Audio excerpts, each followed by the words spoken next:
Getting rid of loopholes? Well, we definitely need that. But ultimately, we need to get rid of the Federal Reserve. It's always going to go back to that. As long as the Federal Reserve exists and operates the way that it does, the government will never be reined in from spending. And inflation will be perpetual. It's just built into it. I mean, it's such a convoluted mess to explain. Do you want, Chad, do you want a 15-minute lecture on money creation and treasuries and how the Federal Reserve ruins our lives? Some of you have never heard of T-bills. You need financial literacy.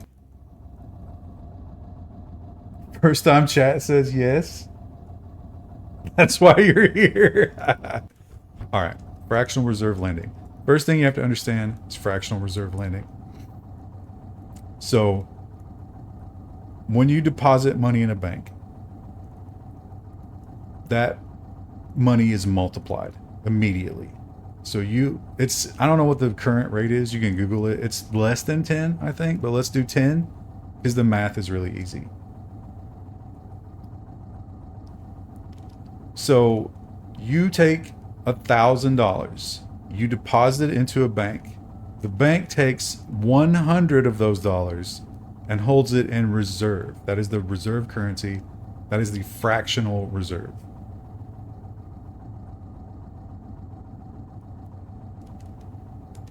So immediately money has been created. Then they take that other 90% and loan it out. That's the multiplier. That money, let's assume that money gets deposited back into their bank. Like, let's say they do a loan and most of that loan gets deposited back with them. It repeats again. So the money multiplies again, another 90%. Now, it cancels when the money gets pulled out, right? So either the person writes a check on the deposit for another bank, then that money goes to the other bank multiplies it, but this bank loses the money plus the multiplier, right? And that causes bank failures. Because a bank is always operating on a huge multiplier above what they actually have. And that causes banks to fail. It's known as a bank run. There's two ways that can happen. Either all the depositors can come back and demand their money, or they can write checks and the money gets pulled out to another bank. That happened a lot back in the day. Because what would happen, so pre-Federal Reserve, what would happen during the westward expansion and the southward expansion? Can I kill a military zombie with a baseball bat? Hey, don't smash your face against that. But in the old day, what would happen is one bank would offer better rates and they would get a bunch of deposits, but they would, in order to make up that money for those rates, they would operate a higher or a lower reserve fraction, which made it more dangerous. So if all their depositors all at once pulled the money or wrote checks on the money, well, then why did that stop the burning? Easily distracted? Well, listen, I don't want this zombie to kill me. I'll lose my car.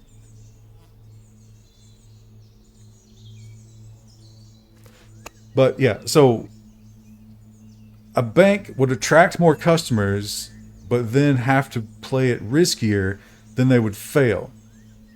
And that was bad for the entire banking industry. So every time a bank failed, it looked bad on the other banks. And it pointed out the absolute fucking insanity of fractional reserve lending. And the banks didn't like that, especially like the big, powerful guys. Like the Rothschilds and JP Morgan and such. So they all got together and they decided that they needed a system that would control that and prevent bank failures and make the fractional reserve viable. Look, I'm not hurting this guy very much.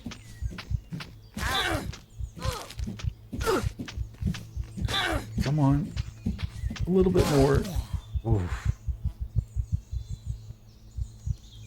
I got an MRE for my suffering there. Some cigars.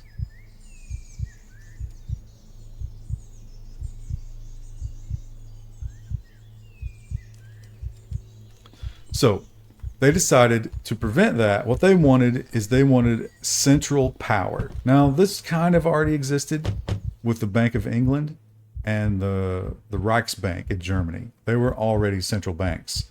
So they wanted to bring that to America. And there's a great story.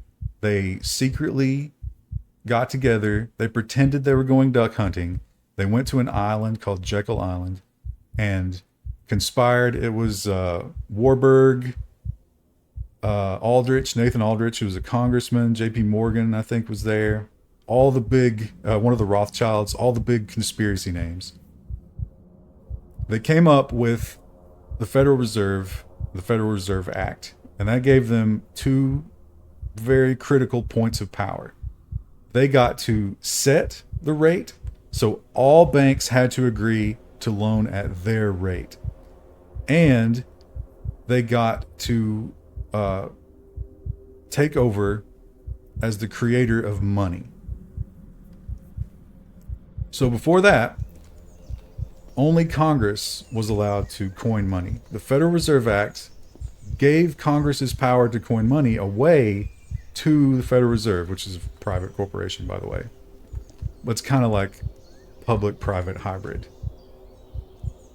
I gotta fight this zombie in my weakened state. Monopoly with extra steps? We're not even getting started, obvious potatoes. So now, a bank is not allowed to set their own rate, and that way you have less banks who are doing this kind of crazy shit, and that means that less banks are gonna fail. But it's even worse than that. Because in the modern Fed, they also have something called the reverse repo window.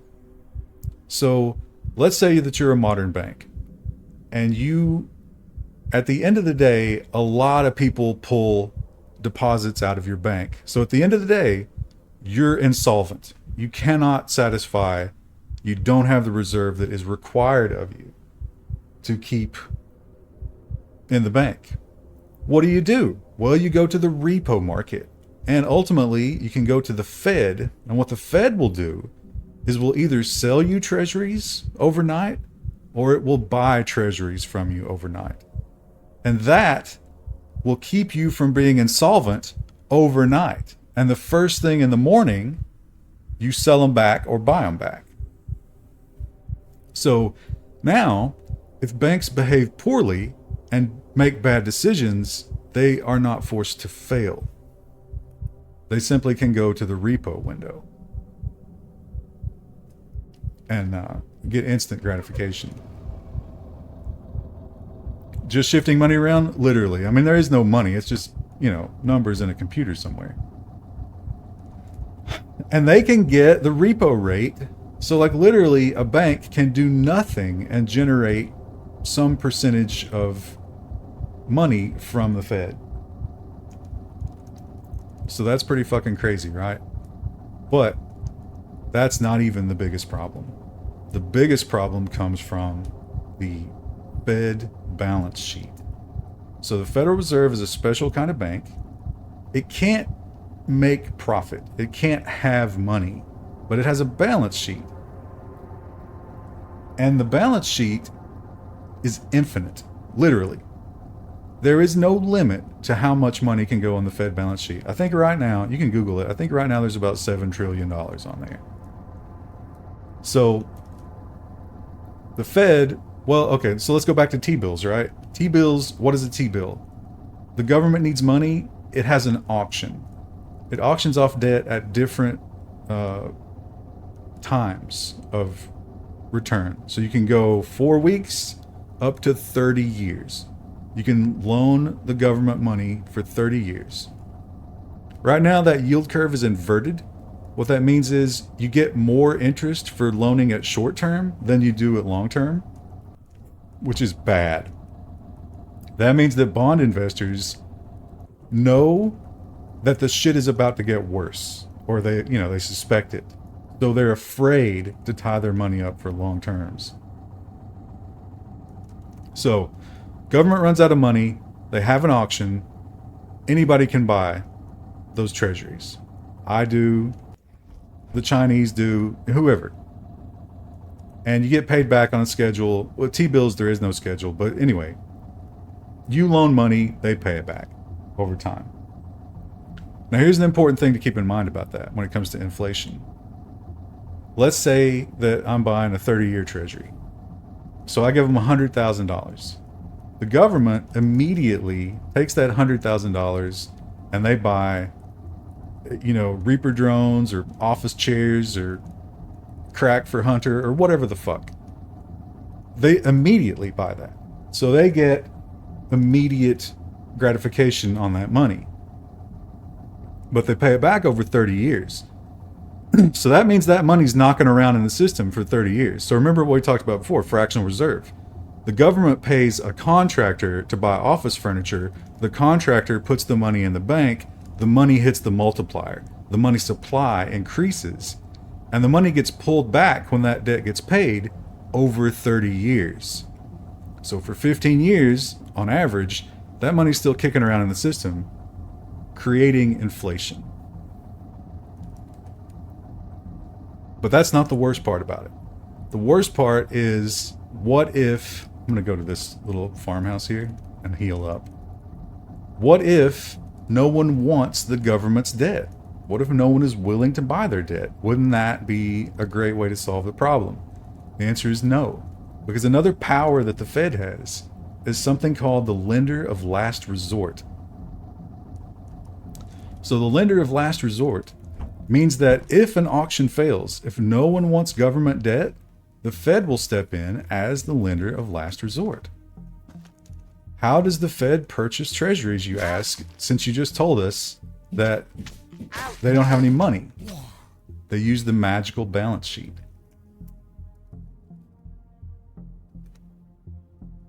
He has things inside of a condom.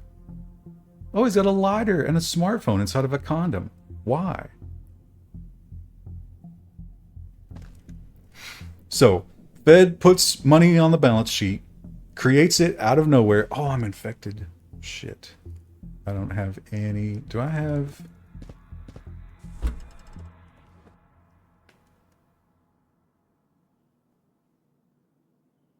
Nope. Oh, antiseptic.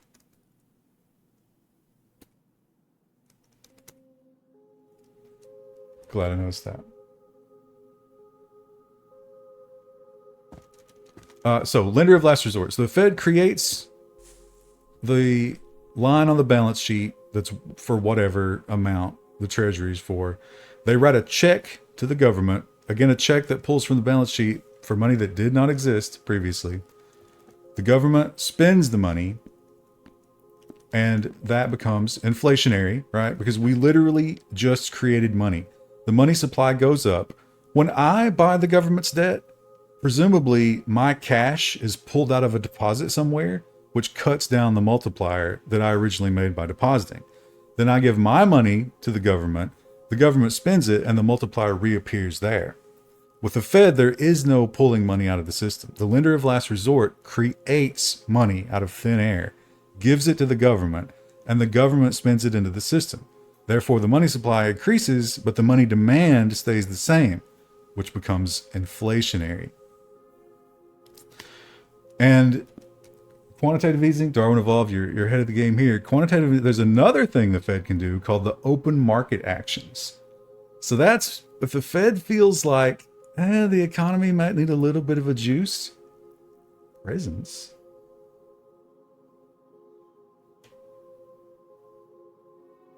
You feel like something took a glance at this place and it was so menacing that the world itself curled up here? Ooh. So the Fed decides that the market needs a little juicing. They can literally just go into the treasury market, use the balance sheet, to buy treasuries on the market and again do that money creation system. So put it on the balance sheet, create money out of nowhere, and then juice the treasury market with that extra money. It creates an asset, a liability, and new cash. Hugely inflationary.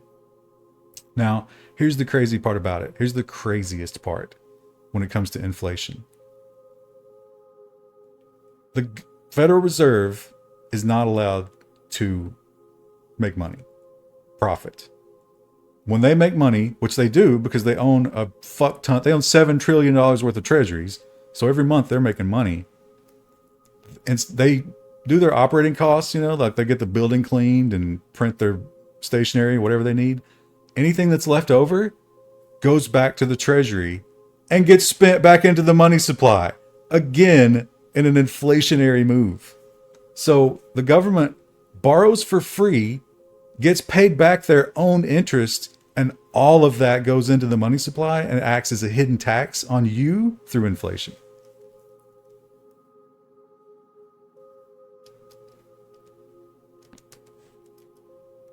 Oh, there's another zombie out there.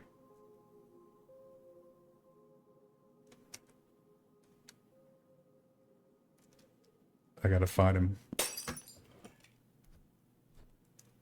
Get out of here, you coward.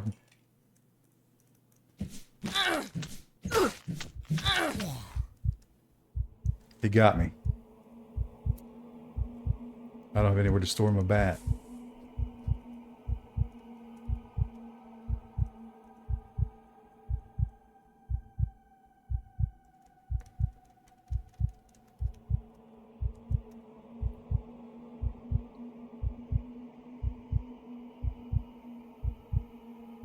You're deep in conversation with the inner monologue. It's a doozy to get your head around. All of it, if you question any of that, all of that is on the Federal Reserve website. They don't hide it. They just count on people not understanding it.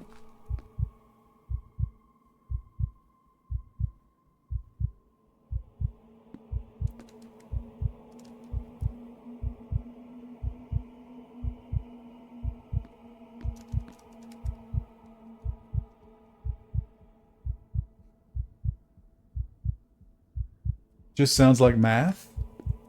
I mean, there's definitely math in there. But it means that you have to have a constantly inflationary system for that thing to work. So it benefits debtors, i.e. the government, who is the biggest debtor. It benefits spenders, i.e. the government, who again gets to spend the freshest money. So when money is newly created, it's most valuable. That's when the government gets to spend it. It hurts savers. So like people who just want to save up money to buy a car or a house or, a kidney transplant, they are getting burned every 30 years. So if the Fed gets its way, the Fed publicly states they want 2% inflation.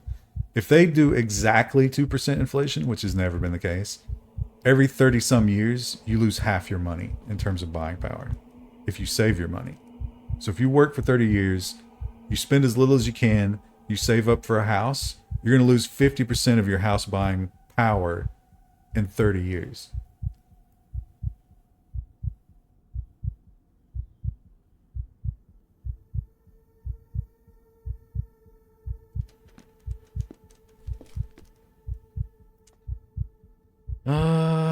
Time is question mark? Because I'm not outside. I thought I had a watch.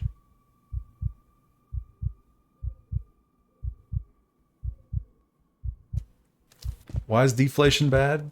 Well, I mean, that's debatable, but deflation is considered bad because people hoard money. When inflation is going up, you want to spend your money as quickly as possible because you want to get rid of it before it loses value. But when deflation is going down, your money is constantly gaining value. So it makes sense that you're not going to spend it. You're going to hang on to it. And that means that you're going to pay your debts and you're going to hold your money in one place.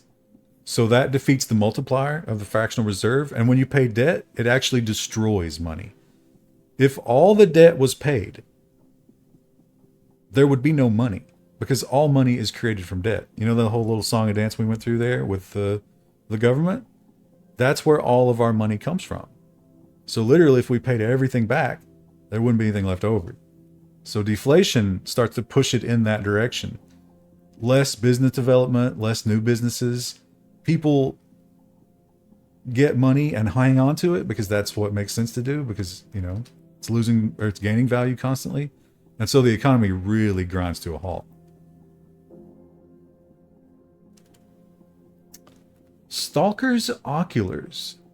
Your own eyes are replaced with the eyeballs of an unknown creature indefinitely until you toggle them off.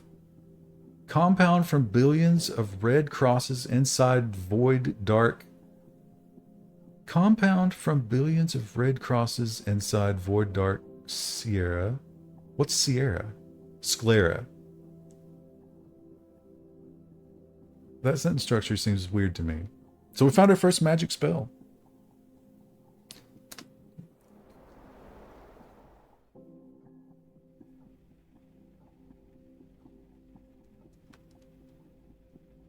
Oh, it's too dark.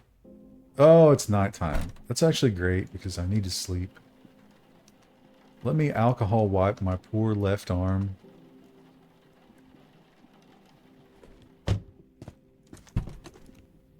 Turn off the dome light.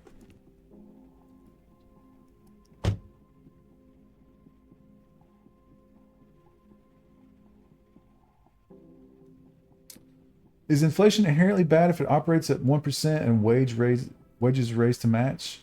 It is if you want to save money. Again, 1% per year adds up really quickly. So if you want to save up and buy something that's very expensive, inflation is always fighting against you. And that's why the government loves it. It encourages spending and it keeps things moving along, and it's like this illusion of wealth because we're constantly, it's a Ponzi scheme basically, then we're constantly creating more and more money, then more and more people can be brought into the scheme and it can keep it going along. Your muscles don't seem to be doing too good today. Dead of night. Why did I wake up so early?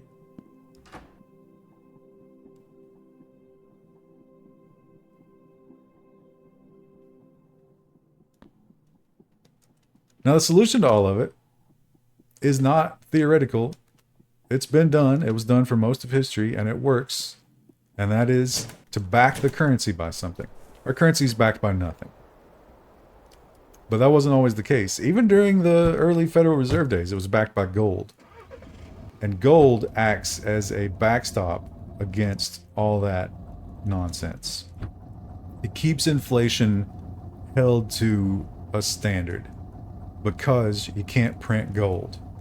And everybody, whenever you read stuff from Austrian economics, they're always going to point out the cost of a suit. So in ancient Rome and World War II and today, you can generally get a decent suit or the Roman equivalent of that and a belt and a pair of shoes and a hat for 1 ounce of gold. It's true today, it was true in ancient Rome, and it's been true for most of history with some fluctuation. You might not be able to get as nice a suit at one point as another, but you can always clothe yourself and be roughly fashionable for 1 ounce of gold throughout history. Which is why gold is so important in terms of inflation and deflation. It does neither. It holds prices at a specific point. But if you're a government who keeps printing money against it, your money devalues against gold. A suit for $2,000? You could easily buy a suit for $2,000. You can buy suits for like $5,000.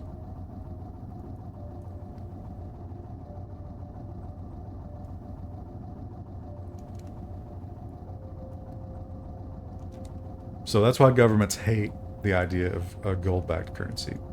So we had that until uh, it used to be back in the day. You could walk into a bank and give them dollars, and they would give you an equivalent amount of gold. That's where the phrase "as good as gold" comes from. Like that was literally our money. And then we spent too much, and there's something called Gresham's Law. Gresham's Law means that if you have two kinds of money, then uh, people are going to hold on to the good money, and they're going to spend the bad money. And that's exactly what was happening with the dollars, because there was an arbitrage play where you could travel to this country, trade your local currency for dollars, buy gold with those dollars, turn it in at a bank, take the gold back to your country and convert the gold back to your currency and make money. And so everybody started doing that. Good money pushed out bad money.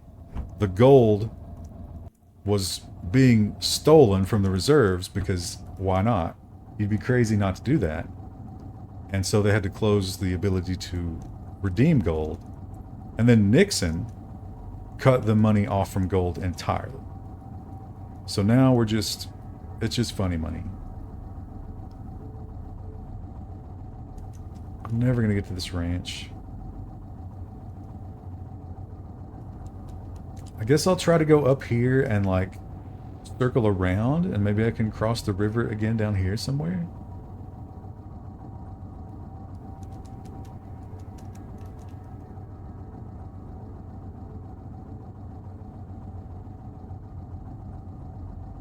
Gold standard was as late as Nixon. It had been adulterated at that point. It wasn't pure gold standard. It was set at $35 per ounce.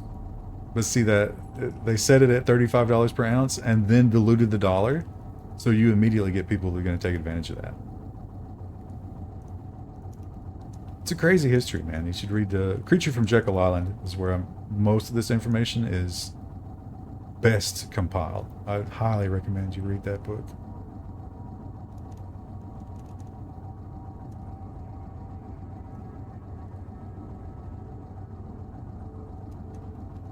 Reminds of the currency situation in Venezuela?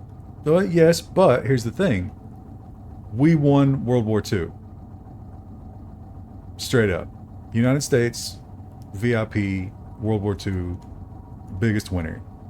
And from that, we got something called the Bretton Woods, I don't know, Bretton Woods currency scheme or Bretton Woods economic plan. And Bretton Woods put us as the reserve currency of the world. So the United States can actually get away with this bullshit, whereas other countries cannot. Because another country doesn't have a magic balance sheet because their currency doesn't count as a reserve. Ours does. So like those treasuries I'm talking about, Germany can buy United States treasuries and hold them and print money against those treasuries. It's an asset. No other country's debt is like that. Only the United States, because we're the reserve currency.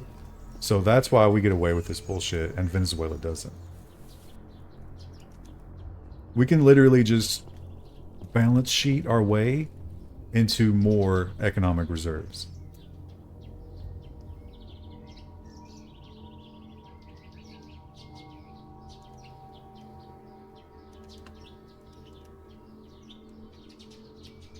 Which, fuck Americans understanding this whole system. Imagine if other citizens of other countries understood the system and they're like, wait a minute, what? Why does America get this special treatment?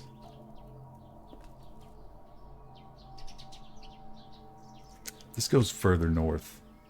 This map is ruthless.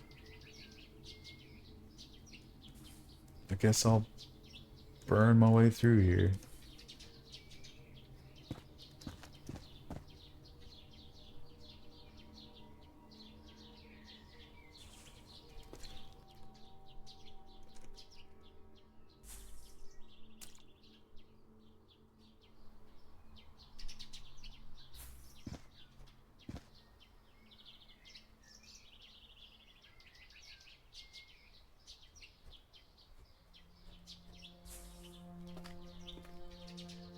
Wonder what a better system would be? I just told you, gold-backed currency. Let the gold price float. Let the market determine everything and back the currency with gold. And a lot of people will be like, well, there's not enough gold. But it's like, dude, just do smaller increments of gold. It's so simple. It's fine if 1 gram of gold is worth $10,000. So the presents, I can read the presents again. What's that going to do? Oh, it's going to increase my spell level. All right, we'll do that while the trees burn. Learning the spell will make you a dreamer and lock you out of Eater of Dreams.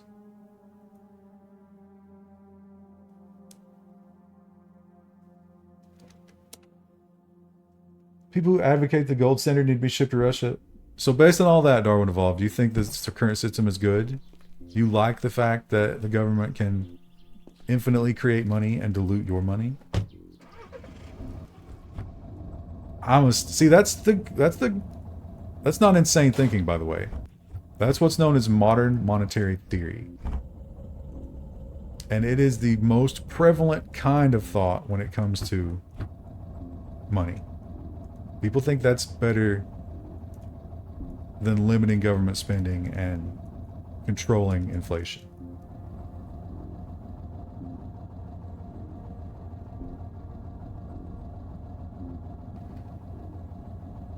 What money are they diluting in most people? They're making student loans not as bad. Exactly, C. Madrid. They're encouraging a debt-based society, which is bad.